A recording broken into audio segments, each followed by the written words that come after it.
আসসালামু আলাইকুম রহমতুল্লাহ। আজকে আমি চলে আসছি ভোলায় আমার শ্বশুরের ব্যবসায়ের স্থানে। আমার শ্বশুর অনেক রকম কাজের ভিতরে একটি কাজ করে, সেটা হচ্ছে যে উনি গাছ কেনে সেই গাছগুলো আবার কেটে নিজের আয়ত্তে নিয়ে যায়। এগুলো আবার ওনার পাটি ধরে বিক্রি করে। তো আজকে আমার শ্বশুর এই বাগানের সবগুলো সুপারি গাছ কিনছে। আমার পিছনে দেখছেন এই যে সুপারি গাছগুলো, এই সুপারি গাছগুলো উনি কিনছেন। এগুলো ছোট ছোট করে টুকরা, মানে গোড়ার সাইডটা অন্য মানুষের কাছে বিক্রি করে দিচ্ছে।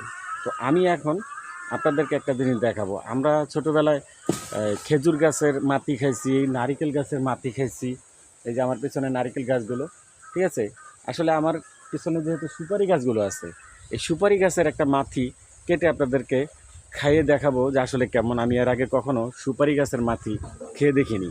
তো দেখবেন আপনারা, যদি ভালো লাগে ভিডিওটা শেয়ার করবেন।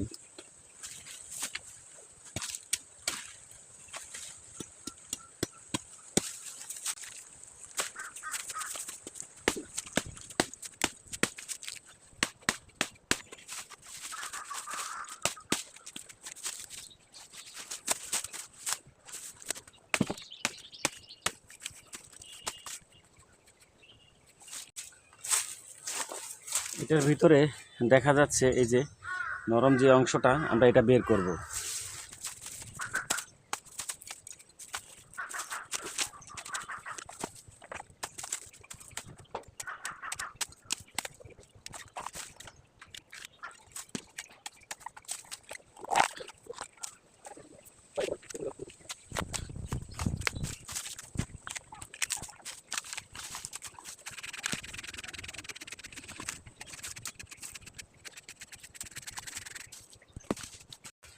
এই যে এই জায়গাটি একেবারে নরম তুলতুলে।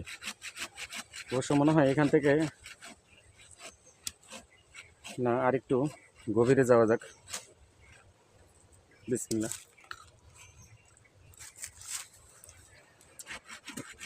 এখানে হালকা একটু মিষ্টি মিষ্টি চুটকি চুটকি ভাব আছে।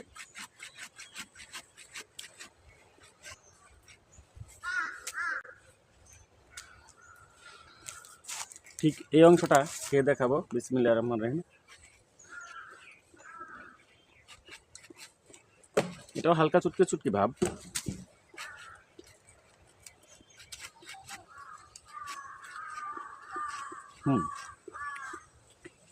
এই জায়গাটা হালকা মিষ্টি।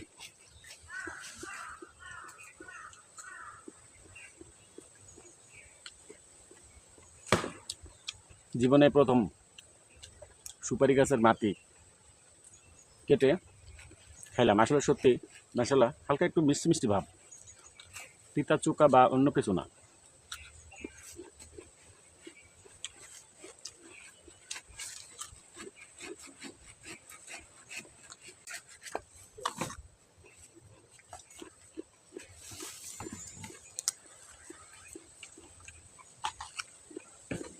খাইতেই মনে চায়।